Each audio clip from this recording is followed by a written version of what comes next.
Bismillahirrahmanirrahim. Assalamualaikum warahmatullahi wabarakatuh. Perkenalkan, nama saya Nurul Hafifah Irunisa Irwan dari kelas PM01 NIM 1847042094. Nah, kali ini saya akan membahas seputar atmosfer. Nah, atmosfer merupakan lapisan udara yang menyelubungi sebuah planet, termasuk bumi. Atmosfer terdiri atas 3 komponen utama, yakni gas, uap air, dan aerosol. Atmosfer tersusun atas beberapa lapisan yang dinamai menurut fenomena yang terjadi pada lapisan tersebut, antara lain troposfer, tropopause, stratosfer, stratopause, mesosfer, mesopause, dan troposfer dan ionosfer. Menurut Mikrajuddin 2007 mengatakan bahwa peran atmosfer bagi kehidupan makhluk hidup tidak dapat diragukan lagi, sebab peran tersebut tidak hanya untuk bernafas. Peran atmosfer juga muncul dalam wujud mengatur atau menjaga agar kehidupan di bumi bisa berlangsung dengan aman. Selanjutnya, efek rumah kaca.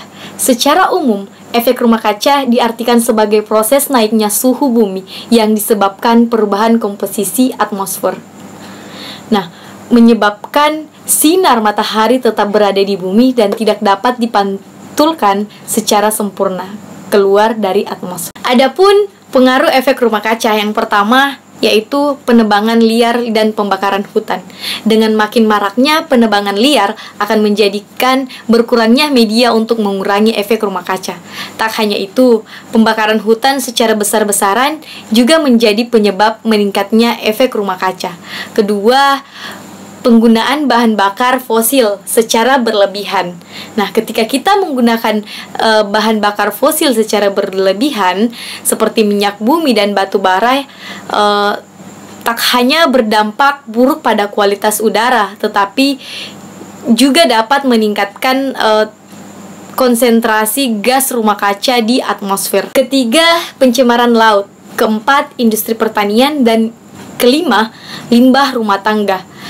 Limbah rumah tangga jika dibiarkan akan menghasilkan gas metana dan karbon dioksida yang dihasilkan dari bakteri-bakteri yang pengaruhi sampah.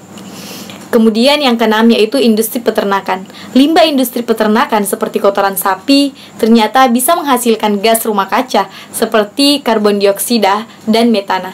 Makin banyak limbah peternakan yang dibiarkan begitu saja, maka makin besar pula gas rumah kaca yang dilepaskan ke udara.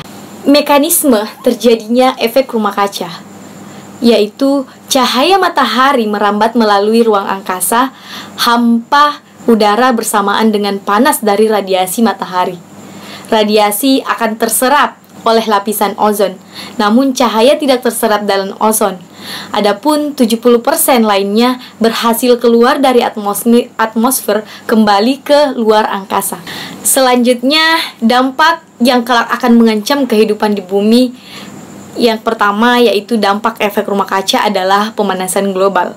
Hal ini mengancam seluruh ekosistem akibat kenaikan suhu bumi yang tak terkontrol.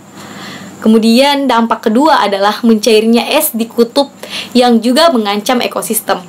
Mencairnya es ini menyebabkan kenaikan air laut sehingga menenggelamkan daerah-daerah rendah dan yang pastinya mengancam ekosistem hewan-hewan kutub. Ketiga, dampak yang terjadi yaitu laut akan makin asam karena konsentrasi gas-gas rumah kaca yang meningkat. Asamnya air laut akan mematikan terumbu karang dan ekosistem lainnya. Keempat, menipisnya lapisan ozon membuat sinar ultraviolet yang berbahaya sampai ke permukaan bumi. Adapun usaha yang dapat dilakukan untuk mengurangi efek rumah kaca yaitu yang pertama, hemat energi listrik. Kedua, beralih dari popok non-organik ke popok organik. Ketiga, menggunakan bahan bakar ramah lingkungan. Keempat, mengolah limbah peternakan. Kelima, menggalakkan reboisasi. Dan yang keenam yaitu batasi penggunaan plastik. Nah, itulah penjelasan saya mengenai atmosfer. Kurang dan lebihnya mohon dimaafkan. Wabillahi taufiq wal hidayah. Wassalamualaikum warahmatullahi wabarakatuh.